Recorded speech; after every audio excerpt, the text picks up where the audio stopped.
घर को neat and clean और वेल ऑर्गेनाइज रखना एक दिन का काम नहीं है। हमें रूटीन में कुछ ऐसी हैबिट्स अपनानी होगी जिससे हम रोज़ थोड़ा थोड़ा घर को ऑर्गेनाइज कर सकें। वीक में हम 2 डेज़ ऐसे रख सकते हैं जिसमें हम किसी भी पर्टिकुलर एरिया की डीप क्लीनिंग करें, जिससे हम पर काम का प्रेशर भी नहीं रहेगा और घर भी नीट एंड क्लीन और वेल ऑर्गेनाइज रहेगा।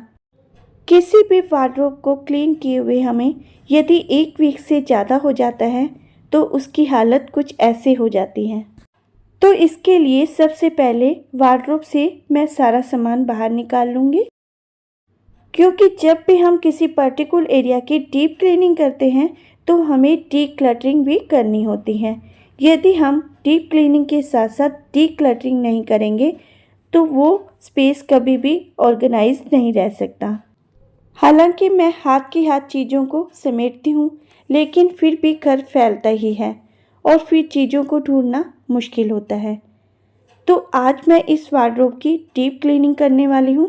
डीप क्लीनिंग, डीक्लटरिंग और ऑर्गेनाइजेशन, ये तीनों एक दूसरे के साथ जुड़े होते हैं।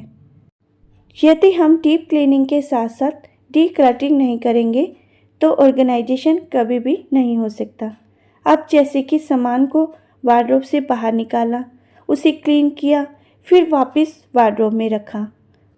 चाहे उस सामान की हमें ज़रूरत हो या ना हो, लेकिन फिर भी हमने उसे वापस वार्डरोब में रखा। तो ऐसा करके हम कभी भी घर को ऑर्गेनाइज नहीं कर सकते। हमें जितनी भी फालतू चीज़ें हैं जो हमारे काम की नहीं हैं उसे हटाना ही होगा। इसे ही डीक्लटरिंग कहते हैं। जब क्लटर हट जाएगा तो घर अपने आप ही ऑर्गेनाइज्ड रहेगा। वार्डरोब के इस एरिया से मैंने सारे सामान को बाहर निकाल लिया है। सबसे पहले मैं इसे क्लीन करूँगी। इसमें जितनी भी डस्ट है उसे मैं हटाऊँगी। वार्डरोब की इस क्लीनिंग को आप लोगों के साथ शेयर करने का मेरा मेन मोटिव यही है कि ऑर्गेनाइजेशन को अच्छे से समझा जा सके। कई बार किसी भी काम को हम ये सोचकर शुरू नहीं करते कि ये काम मुश्किल होगा, लेकिन किसी भी फील्ड में यदि हमने सफलता हासिल करनी है तो हमें मुश्किल काम सबसे पहले करना होगा।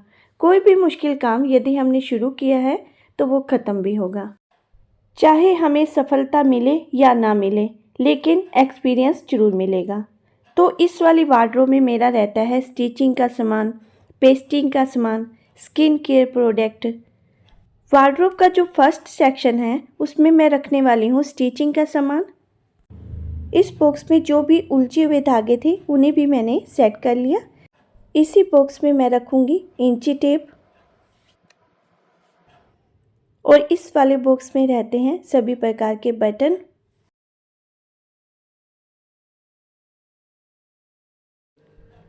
इस प्रकार के जो डिस्पोजेबल बॉक्स होते हैं जो हमारे घरों में अक्सर आ जाते हैं, ये नीडल्स रखने के लिए बेस्ट ऑर्गेनाइज़र हैं।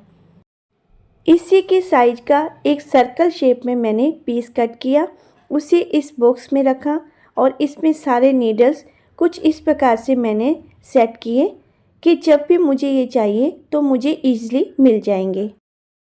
और जो बड़ी वाली नीडल्स होती हैं उनके लिए हम खाली पेन के रिफ़िल का यूज़ कर सकते हैं।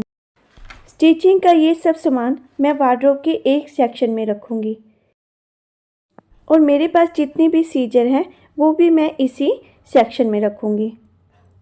और एक और बॉक्स मैंने लिया है, इसमें मैंने सभी प्रकार के जो मेरे पास चिप है या जो लास्टिक है या बेल्ट है वो सब मैं इस बॉक्स में रखूँगी।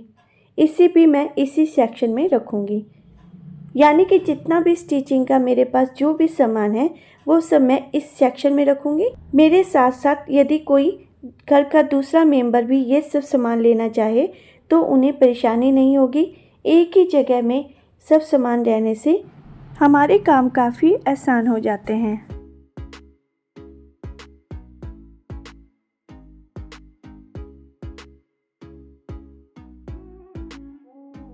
अभी भी साइड में स्पेस है तो यहाँ मैं एक बॉक्स और रख सकती हूँ।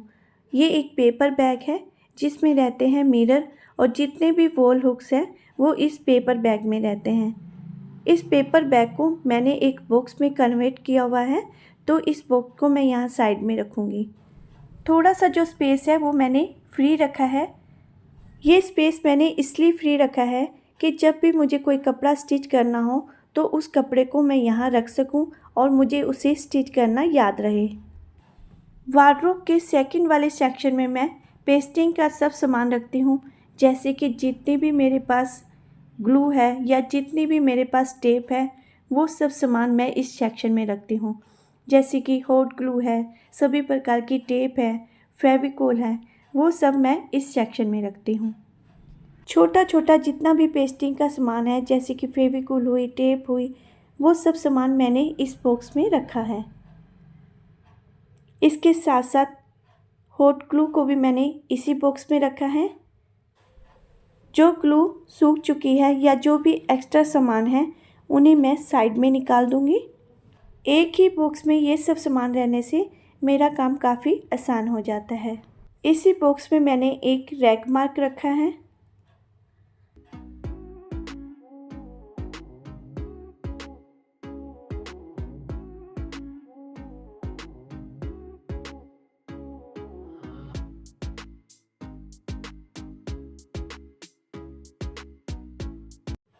थर्ड वाले सेक्शन में रहते हैं मेरे सभी स्किन केयर प्रोडक्ट, और ये जो बास्केट है इस बास्केट में रहते हैं मेरे सभी ऑयल। जो ऑयल एक्सपायर हो चुका है या जो ऑयल ख़त्म हो चुका है उसके खाली कंटेनर को मैं निकाल दूंगी। तो जितना भी क्लटर है इसमें से मैं पहले हटाऊंगी, इसके बाद इस बास्केट को मैं क्लीन करूंगी। क्योंकि इस बास्केट में ऑयल रहता है इसलिए इस बॉक्स में मैंने जो लाइनिंग बिछा रखी है हल्का फुल्का उस पर भी ऑयल कई बार गिर जाता है, तो यहाँ पर मैंने लाइनिंग चेंज कर दी है। अब जितने भी मेरे पास ऑयल है वो सब मैं इस बास्केट में रखूँगी, जैसे कि castor oil, olive oil, almond oil, facial oil, essential oil, coconut oil, आंवला ऑयल। इन सब ऑयल का मैं समय समय पर यूज़ करती हूँ। तो इस प्रकार से बास्केट में रखने से ये मेरे सामने विजिबल रहते हैं और जब भी मुझे ये चाहिए होते हैं तो मैं ईज़िली इन्हें ले पाती हूँ। ये कोकोनट ऑयल है जिसमें मैंने वैक्स डाली हुई है। तो सबसे पहले इस वार्डरोब में मैं स्किन केयर प्रोडक्ट रखूँगी, जैसे कि जितने भी स्क्रब है वो सब मैंने सबसे बैक साइड में रखे हैं, क्योंकि इनका यूज़ कभी कभी हमें करना होता है। जितने भी स्क्रब है और जितने भी फेस पैक है, ब्लीच है, वो सब मैं बैक साइड में रखूँगी।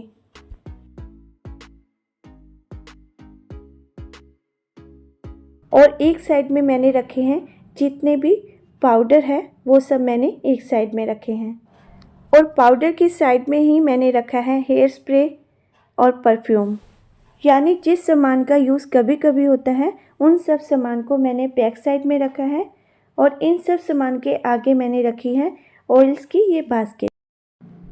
इस ऑयल को मैंने गार्लिक डालकर बनाया है। जैसे कई बार बॉडी पेन होता है तो ये ऑयल काफ़ी अच्छा वर्क करता है।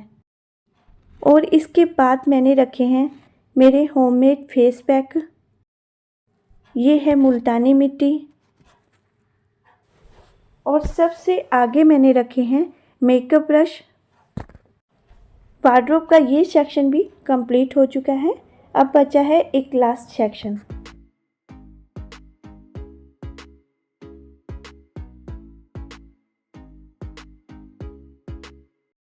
इस बॉक्स में रहते हैं छोटे छोटे मसाजर। तो इस वाले बॉक्स को मैं लास्ट सेक्शन में रखूँगी। और ये है स्पीकर वायर। इसकी लेंथ बहुत ज़्यादा होती है तो इसे एक बॉक्स में रखना पड़ता है। इस बॉक्स को भी मैं यहीं पर रखूँगी। यहीं पर रखे हैं मैंने कुछ पेपर नैपकिन।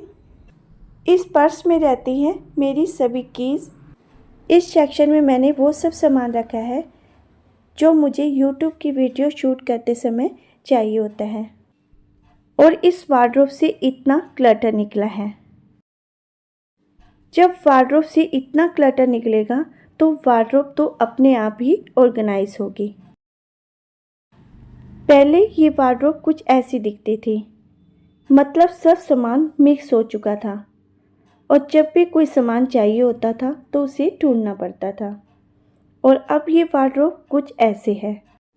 हालांकि इस वार्डरोब की क्लीनिंग में मुझे 2 घंटे लगे हैं, लेकिन जब रिजल्ट अच्छा मिलता है तो मन को एक अलग खुशी मिलती है। आज की मेरी ये वीडियो कैसी लगी कमेंट करके ज़रूर बताइएगा। मिलेंगे मेरी नेक्स्ट वीडियो में एक नए टॉपिक के साथ। Okay friends, bye bye.